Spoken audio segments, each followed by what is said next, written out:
আমার অনুরোধ রইল নওজোয়ান, নিজেরে বরবাদ করে দিও না বাপ, নিজেরে শেষ করে দিও না, নষ্ট করে দিও না, কষ্ট পাইবা বাপ।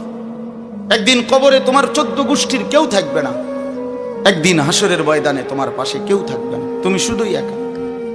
আল্লাহ তাআলা বলছেন, বান্দা আমি এত বড় কোরআন নাজিল করলাম, তারপরে আর কি বললে তুমি ঈমান আনবে? আর কেমনে বলতাম আমি?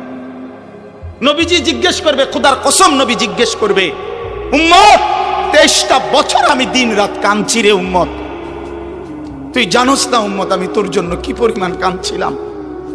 সারাটা রাত আমি কেঁদেছি, তায়েফের পাথরের আঘাতে আমার পিঠ ছিদ্র ছিদ্র করে ফেলছে, আমি ক্ষুধার কষ্টে পেটে পাথর ভাঙছি, আমার ঘরের চুলায় আগুন জ্বলে নাই,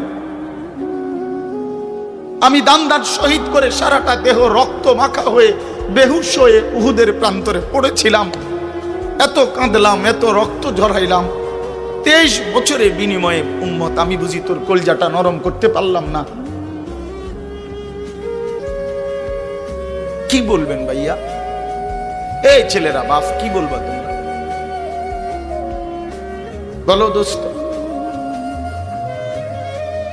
আল্লাহ আমাদেরকে বুঝ দান করে, আমরা অনেক আসছো মাশাআল্লাহ, আল্লাহ তোমাদেরকে উত্তম বিনিময় দান করে। সব ছেলের কাছে বন্ধু, যদি পারি, যদি বলতা, হাত জোর করে বলতাম, সেজদা দিও, তুমি নামাজ পড়ো, নিজেরে নষ্ট করো না, নিজের আখলাক, নিজের চরিত্র, নিজের জিন্দেগির কদর করো ভাই, নামাজ পড়ো, নিজেরে ভালো রাখো। অশ্লীলতা, বেহায়াপনা, নোংরা ছবি, নর্তকীর নাচ, জিনা, ব্যভিচারের দৃশ্য দেখো না ভাই, দেখো না। একটা নারী দরকার, মনের মধ্যে নারীর প্রতি আকর্ষণ, সেটা আল্লাহ তাআলা পূরণের ব্যবস্থা রাখছেন ভাই।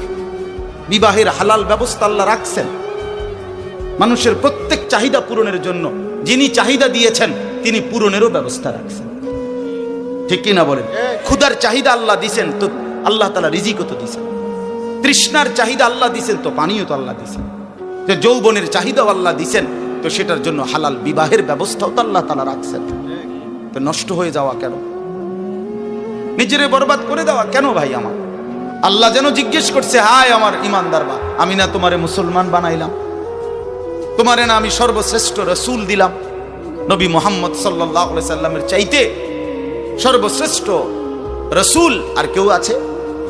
কোরআনের চাইতে দামি কোনো কিতাব আছে? ইসলামের চাইতে দামি কোনো ধর্ম আছে? আল্লাহ তাআলার চাইতে বাদ দিয়ে আর কোনো মালিক আছে? তো আল্লাহ বলেন, আমি তোমার মালিক, আমার নবী মুহাম্মদ সাল্লাল্লাহু আলাইহি সাল্লাম তোমার রাসূল, কোরআন তোমার কিতাব, ইসলাম তোমার ধর্ম, অতএব তুমি কেন ভুল পথে চাইবা বান্দা?